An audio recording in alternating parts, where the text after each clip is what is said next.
now we have to do some honors, but we'll do it after Nitin Gadkari sir is online, and he is going to be here with us for 10 minutes. After that, we are going to recognize few more entrepreneurs. So, over to Nitin Gadkari ji. Please, can we have VC?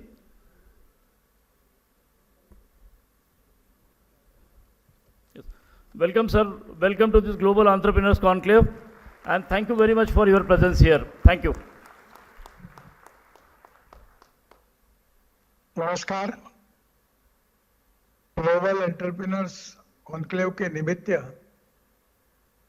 आलेल्या सर्व मराठी उद्योजकांचा मी मनापासून स्वागत करतो, त्यांना धन्यवाद देतो आणि नवीन वर्षाच्याही त्यांना सगळ्यांना खूप खूप शुभेच्छा देतो। महाराष्ट्राचे उद्योग मंत्री आदरणीय उदय सामंतजी, आदरणीय रघुनाथ माशेलकरजी, आदरणीय प्रतापराव पवार, संदीप वासलेकर, मार्टिन मेयर, श्री हर्षवर्धन जी पाटील, श्री पद्माताई भोसले, श्री पी.डी. पाटील, श्री रामदास काकडे, आनंद गानू, अतुल शिरोडकर, शांतारामजी गर्ले, सुधीर पुराणिक, सचिन इटकर, डॉक्टर गिरीश देसाई, श्री समीरजी आणि उपस्थित सर्व मराठी बांधवांनो आणि बहिणींनो, आपला महाराष्ट्र हा संपूर्ण देशामध्ये एक सांस्कृतिक इतिहास पुढे घेऊन सगळ्या देशासमोर एक आदर्श म्हणून ठरलेला आहे। महाराष्ट्र ही संतांची भूमी आहे, समाजसुधारकांची भूमी आहे। छत्रपती शिवाजी महाराज, बाबासाहेब आंबेडकर, महात्मा ज्योतिबा फुले, शाहू महाराज, स्वातंत्र्यवीर सावरकर, लोकमान्य टिळक, अनेक क्रांतिकारकांनी, अनेक देशभक्तांनी महाराष्ट्राच्या इतिहासाला खऱ्या अर्थाने सुवर्णाक्षरांनी लिहावा असा हा इतिहास आहे।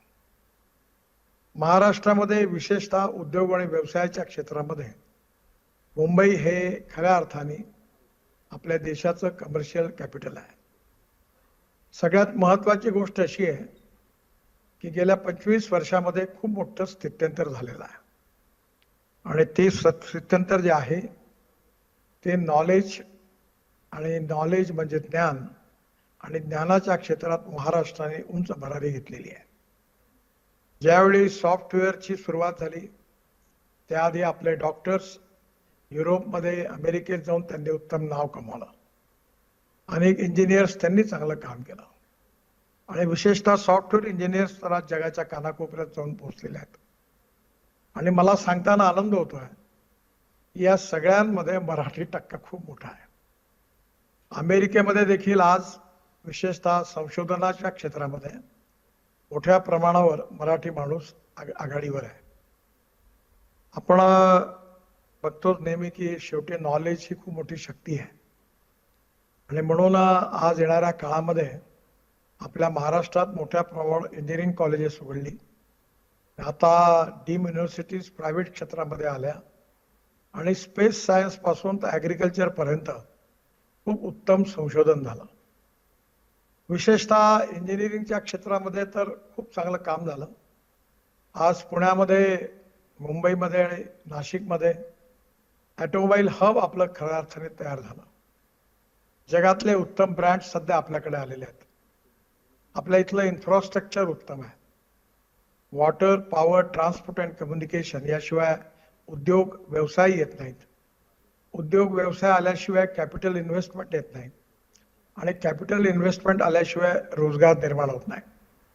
त्यामुळे महाराष्ट्राला power, water, transport and communication या चारही क्षेत्रामध्ये आज महाराष्ट्रामध्ये कुठल्याही प्रकारच्या समस्या नाही आहेत। विशेषतः सरकार देखील उद्योगांकरता फ्रेंडली आहे, कारण जोपर्यंत उद्योग येणार नाही, कॅपिटल इन्व्हेस्टमेंट येणार नाही, तोपर्यंत रोजगार निर्माण होणार नाही आणि तोपर्यंत रोजगार निर्माण होणार नाही तोपर्यंत गरिबी दूर होणार नाही आणि महाराष्ट्रही सुखी, समृद्ध, संपन्न होणार नाही। एक महत्त्वाची गोष्ट या काळामध्ये घडली की महाराष्ट्रामध्ये कृषी क्षेत्रामध्ये पण खूप प्रगती आणि विकास झाला। विशेषतः पुणे जिल्ह्यामध्ये, अहमदनगर जिल्ह्यामध्ये, नाशिक जिल्ह्यामध्ये सांगली जिल्ह्यामध्ये, कोल्हापूर जिल्ह्यामध्ये मोठ्या प्रमाणावर महाराष्ट्रामध्ये साखर कारखान्यांचं जाळं विणलं गेलं आणि आता अल्टरनेटिव्ह फ्युएल, बायोफ्युएल या सगळ्या क्षेत्रामध्ये महाराष्ट्राने मोठं नेतृत्व आज महाराष्ट्राला मिळालेलं आहे. हायड्रोजन हे भविष्यातलं फ्युएल आहे आणि महाराष्ट्रात त्यावरही आता मोठ्या प्रमाणावर काम सुरू झालेलं आहे. मला विश्वास आहे की खऱ्या अर्थाने महाराष्ट्राच्या विकासाचा मापदंड जो आहे तो महाराष्ट्रात ज्यांनी काम केलं ते तर महत्वाचं आहेच, पण महाराष्ट्रातून शिकून ज्यांनी जगाच्या कानाकोपऱ्यामध्ये 7 समुद्रापलीकडे जाऊन मराठी उद्योजक म्हणून उत्तम काम केलं, ती पण खऱ्या अर्थाने महाराष्ट्राकरता खूप मोठी पुंजी आहे. एक गोष्ट महत्वाची आहे की महाराष्ट्र उद्योजक आज संशोधनाच्या क्षेत्रामध्ये अतिशय पुढे आहे. सॉफ्टवेअरमध्ये आपले इंजिनियर्स पुढे आहेत आणि गेल्या 25 वर्षामध्ये सगळ्यात मोठी मानसिकता जी महाराष्ट्रामध्ये होती, जी आपली निगेटिव्हिटी होती, ती म्हणजे प्रत्येकाला नोकरी करायची इच्छा होती. आपण नोकरी कशी आपल्याला चांगली मिळेल यावर मराठी तरुणांचा मोठ्या प्रमाणावर आग्रह होता आणि हीच त्यांची इच्छा राहायची की आपल्याला चांगली नोकरी मिळाली पाहिजे. मधल्या काळामध्ये एक बदल झालेला आहे की नोकरी करणारा नाही, नोकरी मागणारा नाही, तर मी नोकरी देणारा होईल, हा भाव मराठी तरुणामध्ये मोठ्या प्रमाणावर जागलेला आहे. त्यामुळे उद्यमशीलता आणि एंटरप्रिनरशिप याचा विकास झालेला आहे. टेक्नॉलॉजी आणि रिसर्चमुळे नवीन नवीन प्रकल्प होत आहेत आणि येणाऱ्या काळामध्ये कुठल्याही देशाच्या विकासाचा जर मापदंड असेल तर त्या देशामधून एक्सपोर्ट किती आहे आणि आपण इम्पोर्ट कसं कमी करू आणि एक्सपोर्ट कसं वाढवू याच्यावर बऱ्याच गोष्टी अवलंबून आहेत. विशेषतः कृषी क्षेत्रामध्ये आपण जास्त काम करण्याची गरज आहे, कारण आपल्या GDP मध्ये 14% कॉन्ट्रीब्युशन कृषी आणि ग्रामीण क्षेत्राचं आहे. 22 ते 24% कॉन्ट्रीब्युशन मॅन्युफॅक्चरिंग सेक्टरचं आहे आणि 52 ते 54% कॉन्ट्रीब्युशन GDP मध्ये हे सर्व्हिस सेक्टरचं आहे. पण येणाऱ्या काळामध्ये महाराष्ट्राने शेतीच्या क्षेत्रामध्येही मोठी मोठी कामं केली आहे. सह्याद्रीचं उदाहरण, नाशिकच्या सह्याद्री फॉर्मर प्रोड्यूस कंपनीचं उत्तम उदाहरण आहे. त्यांनी 1500 कोटी रुपयाची द्राक्ष एक्सपोर्ट केली आहे. आता आम्ही नागपूरलाही संत्र्याकरता हा प्रयत्न करतोय.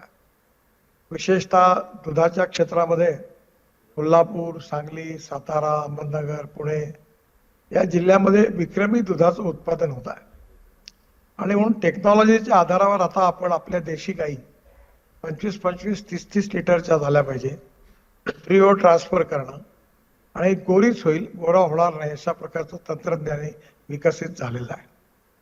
महाराष्ट्रामध्ये मला आनंद आहे या गोष्टीचा की ऑटोमोबाईल सेक्टर ज्याचा मी मंत्री आहे त्याच्यामध्ये पण खूप विकास झालेला आहे. मी ज्यावेळी मंत्री झालो त्यावेळी एक सेक्टर 7 लाख कोटी रुपयाचं होतं, आज हे 22 लाख कोटी रुपयाचं झालेलं आहे.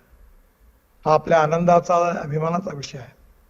आणि या 22 लाख करोडमध्ये हे जे सेक्टर झालं आहे हे असं सेक्टर आहे की जे भारतात सगळ्यात जास्त जॉब्स, 4.5 करोड जॉब्स या सेक्टरने दिलेले आहे.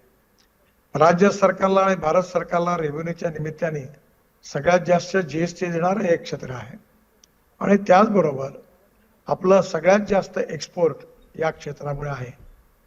आत्मनिर्भर भारत व्हायचं असेल आणि खऱ्या अर्थाने विश्वगुरू बनायचं असेल आणि जगातली 3rd लार्जेस्ट अर्थव्यवस्था आणि $5 ट्रिलियन इकॉनॉमी करण्याचं जे प्रधानमंत्र्यांचं उद्दिष्ट आहे ते जर पूर्ण करायचं असेल तर याचा खऱ्या अर्थाने बॅकबोन ऑटोमोबाईल सेक्टर आहे.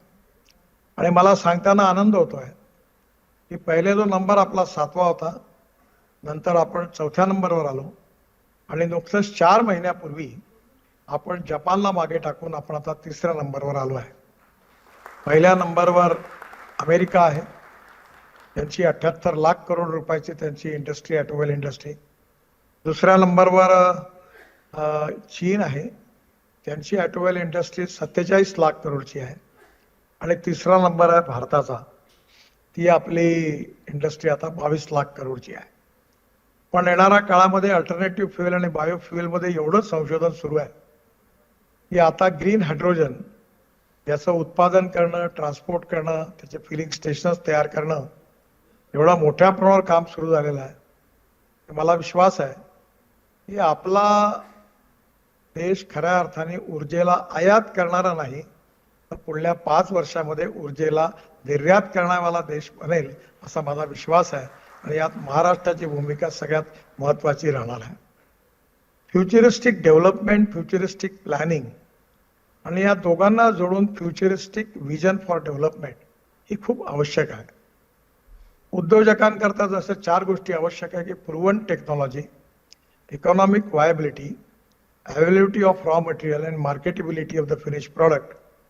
त्याचबरोबर सगळ्यात महत्त्वाची गोष्ट आहे की उद्योजकांना आणि उद्यमशीलता असणाऱ्या आपल्या नेतृत्वाला पुढल्या 25 आणि 50 वर्षामध्ये कोणते परिवर्तन होणार आहे, स्थित्यंतर होण्याची कल्पना घेऊन त्याच्या अनुरूप विकास करण्याचा प्रयत्न करणं ही खऱ्या अर्थाने योग्य नेतृत्वाची आणि योग्य एंटरप्रिनरची कसोटी आहे.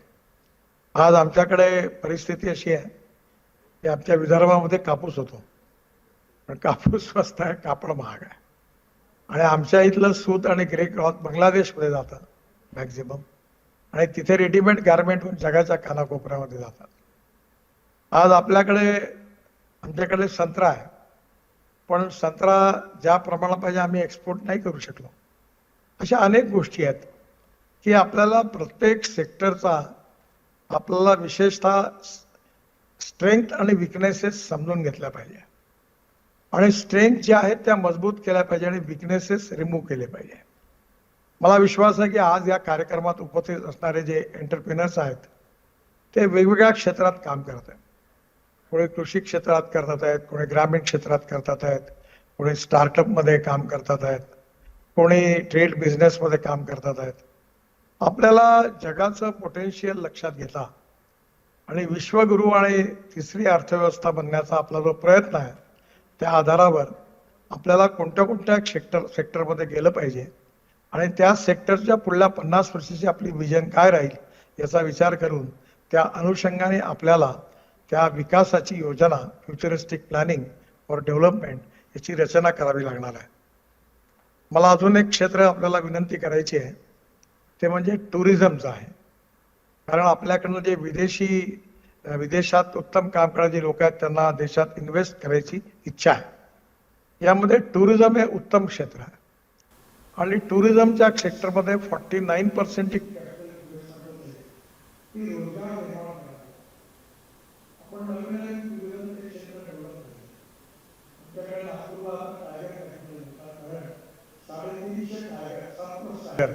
आमच्या आजूबाजू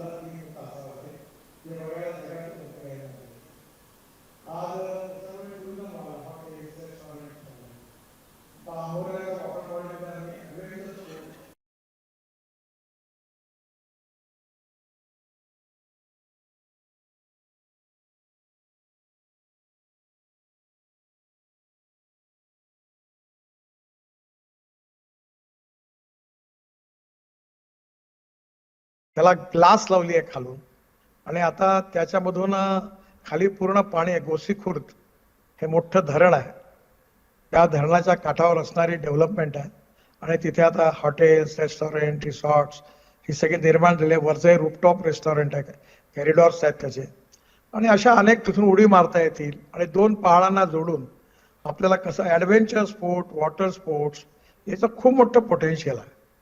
आणि याच्यामध्ये लाईट अँड साऊंड शो झाले आहेत, रिसॉर्ट्स आहेत, रेस्टॉरंट्स आहेत, अनेक प्रकारचे एंटरटेनमेंटचे कार्यक्रम आहेत. आता ह्या सगळ्याकरता आपल्यापेक्षा जास्त टेक्नॉलॉजी ही विशेषतः पाश्चात्य देशात विकसित झालेली आहे. आणि ती टेक्नॉलॉजी इथे येऊन आपल्या भागात जर आपण या प्रकारची कामं केली तर या प्रत्येक क्षेत्रामध्ये खूप टुरिझमला सध्या वाव आहे. एक चांगली गोष्ट झाली की रस्ते चांगले झाले. आता लोक आपले सेकंड हँड गाडी घेतात, त्याच्यावर सामान ठेवतात आणि पूर्ण फॅमिली निघतात. म्हणजे आता दिल्ली ते जयपूर 2 तासात होणार, डेहराडून 9 तासाचे 2 तासात होणार. आता उद्या रात्री मी श्रीनगरला चाललो आहे. कारगिलच्या तिथे आम्ही मोठी टनेल बांधल्याचं उद्घाटन प्रधानमंत्री करणार आहेत. हिमालयामध्ये तो खूप पोटेन्शियल आहे आणि खरोखर मनालीपासून ते लडाख लेहपर्यंत 18 टनेल आम्ही बांधतोय. आणि आता जिथे रोहतांग पासला जायला 3.5 तास लागायचे ते 8 मिनिटात अटल टनेल होऊन जात आहेत. आणि तो इतका सुंदर हिमालय आहे, इतकं सुंदर सृष्टी सौंदर्य आहे की त्या ठिकाणी आपण सगळेजण त्या ठिकाणी आला तर निश्चित आपल्याला आनंद मिळेल. आपण डाव्होसला जातो. आपल्या इथे उत्तराखंडमध्ये ओली नावाची जागा आहे. मी तिथल्या मुख्यमंत्र्यांच्या मागे लागलोय की ओलीला आपल्याला जगातलं दुसरं डाव्होस म्हणून प्रसिद्ध करायचं आहे. सगळा बर्फ पडतो तिथे, हिमालयात आहे. असं जे पोटेन्शियल आपल्याकडे आहे ते टुरिझममध्ये आहे. त्यामुळे नवीन नवीन टेक्नॉलॉजीचा आधार घेऊन देशामध्ये कुठे फॉरेस्ट आहे, कुठे ॲडव्हेंचर स्पोर्ट्स आहे, कुठे वाईल्ड लाईफ आहे, कुठे वॉटर स्पोर्ट्स आहेत. आता आम्ही एक ऑक्सिजन बर्ड पार्क तयार केला नागपूरला. अशा खूप कल्पना आहेत, अनेक लोक करत आहेत आणि इतकी लोकांची गर्दी होते आहे कारण लोकांना काहीतरी नवीन पाहिजे आहे. मला विश्वास आहे की येणाऱ्या काळामध्ये आपल्या इथले जे मराठी उद्योजक आहेत त्यांनी इथे तर अभ्यास केला, पण तिथे विदेशात जाऊन आमच्या पलीकडले 15-20 वर्ष पलीकडलं चित्र त्यांनी ते निर्माण केलं. त्याचं ट्रान्सफॉर्मेशन आपल्याला इथे कसं आणता येईल आणि त्याच्यातून आपल्याला इथला विकास कसा करता येईल याच्यावर आपल्याला नक्कीच विचार केला पाहिजे. आता खो खो मध्ये आपण 89 देश आता खो खो खेळायला, खो खो महाराष्ट्राचा दिल्लीमध्ये आता मोठी इव्हेंट आहे. जागतिक खो खोच्या स्पर्धा आहेत. आपली खो खो, कबड्डी, कुस्ती पॉप्युलर झाली आहे आणि मला विश्वास आहे की या प्रत्येक क्षेत्रामध्ये जर आपण मागे लागलो तर आपण अनेक गोष्टी पुढे करू शकतो. आम्ही सांस्कृतिक महोत्सव केला आणि खूप 50,000 लोक रोज यायची. सुंदर कार्यक्रम झाली आणि सकाळी आम्ही तिथे मनाचे श्लोक आणि भगवद्गीता, ज्ञानेश्वरी अनेक प्रकारे कार्यक्रम ठेवायचो. यावेळी 2 वर्ल्ड रेकॉर्ड झाले. 30,000 मुलांनी मनाचे श्लोक म्हटले. म्हणजे लक्षात असं आलं की लोक यायला तयार आहेत, पण आपण कुठेतरी त्या ह्याच्यात एक फॅसिलिटेटर म्हणून लोकांनी पुढे येण्याची गरज आहे. मराठी माणसामध्ये मूळतःच एक उत्तम दृष्टी आहे आणि सामाजिक आणि राजकीय पार्श्वभूमी जी आहे ती अशी आपल्याला मिळालेली आहे की ज्याच्यामुळे आपली एक व्हिजन वेगळ्या प्रकारची आहे. आपण बघा, मी कोणावर टीका टिप्पणी नाही करत, पण जे मराठी साहित्य आहे, काव्य आहे, मराठी माणूस आहे, मराठी संस्कृती आहे, मराठी स्वभाव आहे, याचं महत्त्व तुम्हाला महाराष्ट्रात राहून नाही कळत. पण तुम्ही इतर राज्यात जाता आणि तिथला जेव्हा अनुभव घेतात तेव्हा लक्षात येतं की आपला महाराष्ट्र आणि मराठी माणूस किती वेगळा आहे. त्याची संस्कृती, मराठी नाटक, मराठी सगळ्या भावगीत, संगीत, ही सगळ्याच गोष्टीची गोडी अतिशय वेगळी आहे. प्रॉब्लेम हे आहे की आपण त्याचं अँबॅसेडर बनवून त्याचं इफेक्टिव्ह मार्केटिंग करून लोकांपर्यंत पोहोचण्यामध्ये मात्र आपण कमी पडतो. आणि म्हणून येणाऱ्या काळामध्ये महाराष्ट्र, मराठी माणूस, मराठी संस्कृती आणि हा छत्रपती शिवाजी महाराजांचा महाराष्ट्र जे आपलं दैवत आहे. मी परवा पुण्यात सांगितलं की जगाच्या इतिहासामध्ये सेक्युलर राजा, ज्याला सेक्युलर तुम्ही म्हणता, खऱ्या अर्थाने कोणता राजा असेल तर ते छत्रपती शिवाजी महाराज. कधी परधर्मियांच्या पूजास्थळावर कधी त्यांनी उद्ध्वस्त केली नाही. लढाई जिंकल्यानंतर परस्त्रीला माते समान मानलं, महिलांवर अत्याचार केले नाही. कधीही कायदा हातात घेऊन कोणावर अन्याय अत्याचार केले नाही. न्याय व्यवस्था प्रखर ठेवली.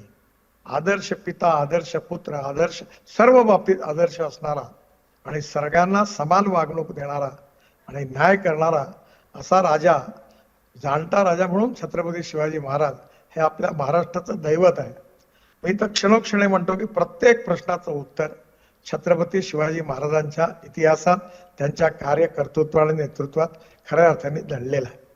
आणि म्हणून हा मराठी माणूस, मराठी विचार, मराठी संस्कृती ही आपल्यापैकी अनेक लोकांनी 7 समुद्रापलीकडे जाऊन देखील सातत्याने ती लोकप्रिय ठेवलेली आहे, लोकांपर्यंत पोहोचवलेली आहे. येणाऱ्या काळामध्ये आपण सगळ्यांनी मिळून, माझी अशी विनंती आहे की केवळ आपण बोलण्यापेक्षा आपण आपले सेक्टर्स नक्की केले पाहिजे आणि सब ग्रुप नक्की केले पाहिजे. आदरणीय डॉक्टर माशेलकर साहेबांसारखी, प्रतापराव पवारांसारखी द्रष्टे आणि याकरता दिशा देऊ शकणारे कर्तृत्वान नेतृत्व आपल्याकडे आहे. आणि या सगळ्या याच्यामध्ये सायलोमध्ये विचार न करता आपण जर हे सेक्टर महाराष्ट्राशी डेव्हलप केले तर महाराष्ट्रातून जगात आणि जगातून महाराष्ट्रात हा जो फ्लो आहे हा जर वाढवला तर मला विश्वास आहे की आपण निश्चितपणे आपण यात यशस्वी होऊ. आज तेलंगणा आणि आंध्र प्रदेशमधली मुलं अमेरिकेत, विशेषतः हैदराबादमुळे आणि बंगलोरमुळे दक्षिणेतल्या 2 राज्यांमधून कर्नाटक आणि मोठ्या प्रमाणात तिकडे एक नवीन त्यांचं कल्चर तयार झालं. तसं मराठी माणूस देखील सगळीकडे आहे आणि आपण कोणाच्या विरोधात भूमिका कधीच मांडत नाही. आपण सगळे मिळून सबका साथ, सबका विश्वास, सबका प्रयास आणि सबका विकास असाच आपला स्वभाव राहिलेला आहे. आणि म्हणून रंगात रंगमुनी रंग माझा वेगळा असं काही आपण जरी म्हणत असलो तरी आपला मराठी माणसाचा रंग जो आहे तो सगळ्यात मिसळण्यासारखा आहे. आणि म्हणून अनेकता में एकता यही हमारी विशेषता. आणि म्हणून आपली संतांपासून तर आपल्या शिवाजी महाराजांपर्यंत, थोर पुरुषांपर्यंत आणि आपल्या महाराष्ट्राला टाटांपासून मिळालेली उद्यमशीलतेची जी भेट आहे ती आता अगदी सॉफ्टवेअरच्या क्षेत्रामध्ये जगामध्ये आपण पुढे आलो ती या सगळ्याला एकत्रित करून त्या दृष्टीने भविष्याची योजना आणि प्लॅनिंग करून अशा एखाद्या फोरमवरून आपण ते वाढवण्याचा प्रयत्न केला. त्यात गतिशीलता आणली, त्यातून नवीन नवीन जनरेशन प्रेरित आणि संस्कारित केली आणि त्यांच्या गुणवत्तेमुळे पुन्हा हे विकास मल्टिप्लाय होत गेला, ज्यातून आपल्या सर्वांगीण विकासाची संधी तर दडलेलीच आहे, पण समृद्ध संपन्न महाराष्ट्राबरोबर समृद्ध संपन्न हिंदुस्थानही होणार आहे. आणि हा जो माणूस आहे हा केवळ महाराष्ट्राचं परिवर्तन नाही तर त्याच्या सान्निध्यामुळे आणि नेतृत्वामुळे तो जिथे राहील त्याचाही बदल करणारा आहे. अशा प्रकारचा हा देवदुर्लभ मराठी माणूस, त्याची दृष्टी, त्याला लाभलेली संतांची इतिहासाची पार्श्वभूमी, शिवाजी महाराजांसारखं असणारं दैवत आणि त्याचबरोबर ज्ञानेश्वर तुकाराम महाराजांनी दिलेला विचार आणि विश्वाचं कल्याण हो. पसायदानामध्ये असं कधी त्यांनी सांगितलं नाही की माझं कल्याण करा, माझ्या परिवाराचं करा. हे राजकारणामध्ये होतं, मला तिकीट द्या, मग माझ्या बायकोला तिकीट द्या, मग माझ्या मुलाला तिकीट द्या, असं राजकारणात होतं. पण ज्ञानेश्वरांनी सांगितलं नाही, पहिले विश्वाचं कल्याण झालं पाहिजे, शेवटी माझा विचार करेल. अशी प्रकारची संस्कृती ज्या महाराष्ट्राला आणि मराठी माणसाला मिळाली त्याच्या जीवनाला एक उत्तम दिशा आणि विजन देण्याकरता या ग्लोबल लिडरशिपचा, मराठी लिडरशिपचा, त्यांच्या ज्ञानाचा, गुणवत्तेचा फायदा हा आपल्या सगळ्यांना होणार आहे. तो घेऊन आपण उंच भरारी मारण्याकरता तयार होऊ, पुढे जाऊ आणि यश आपल्या सगळ्यांना नक्की मिळेल असा विश्वास व्यक्त करतो. आणि मनापासून आपल्याला आपल्या मराठी माणूस जे जगाच्या कानाकोपऱ्यावर आले त्यांनाही आणि या कार्यक्रमात सहभागी होणाऱ्या उदयोन्मुख मराठी तरुणांनाही मी मनापासून खूप खूप शुभेच्छा देतो. धन्यवाद. नवीन वर्षाच्या शुभेच्छा. नमस्कार.